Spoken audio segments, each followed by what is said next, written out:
தமிழ்நாடு அரசு இ-சேவை மையம் மூலமா வழங்குகிற சேவைகள்ல அத்தியாவசியமான சேவைகள் இந்த 3 சான்றிதழ்கள்.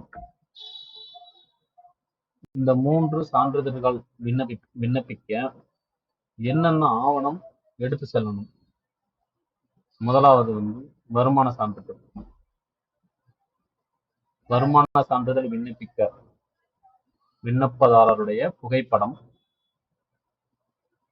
விண்ணப்பதாரருடைய ஆதார் அட்டை அசல், குடும்ப அட்டை அதாவது ஸ்மார்ட் கார்டு அசல், இந்த 3 ஆவணங்கள் கட்டாயமா எடுத்துக்கொண்டு போகணும். விண்ணப்பதாரருடைய குடும்ப உறுப்பினர்கள்ல யாரேனும் அரசு பணியில் இருந்தாங்க அப்படின்னா அவங்களுடைய முந்தைய மாத சம்பள பில் மற்றும் அவர்களுடைய பான் கார்டு கட்டாயமா எடுத்துக்கொண்டு போகணும்.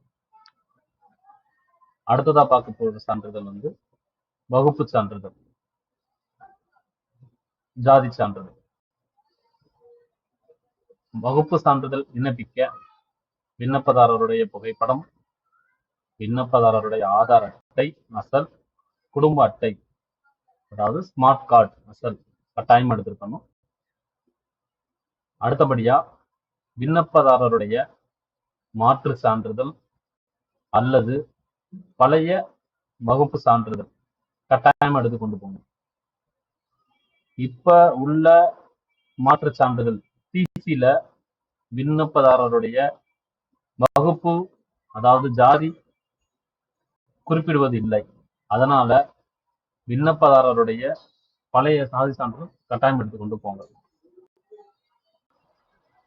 விண்ணப்பதாரருக்கு பழைய வகுப்பு சான்றிதழ் அதாவது ஜாதி சான்றிதழ் இல்லை அப்படின்னா விண்ணப்பதாரருடைய பெற்றோர், தாய் அல்லது தந்தை மற்றும் உடன் பிறந்தோர், சகோதர சகோதரிகள் அவங்களுடைய வகுப்பு சான்றிதழை வச்சு விண்ணப்பிக்கலாம்.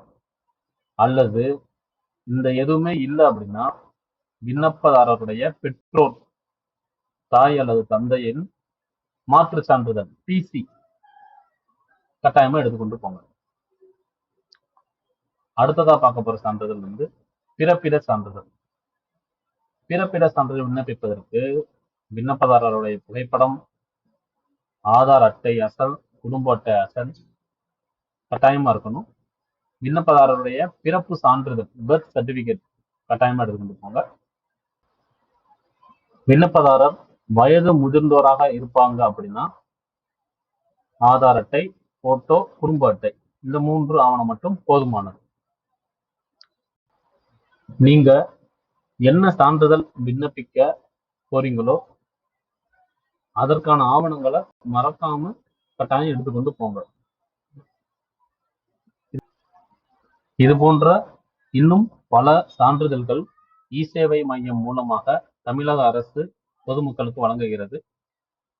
அது என்னென்ன சான்றிதழ், அந்த சான்றிதழ்களுக்கு என்னென்ன ஆவணங்கள் எடுத்துக்கொண்டு போகணும் அப்படிங்கிறதெல்லாம் நம்ம அடுத்தடுத்த வீடியோக்கள்ல பார்ப்போம். இது போன்ற தகவல்களுக்கு நம்ம சேனலை சப்ஸ்கிரைப் பண்ணி வச்சுக்கோங்க. மறக்காம லைக் பண்ணுங்க, ஷேர் பண்ணுங்க, பெல் ஐக்கானை கிளிக் பண்ணுங்க.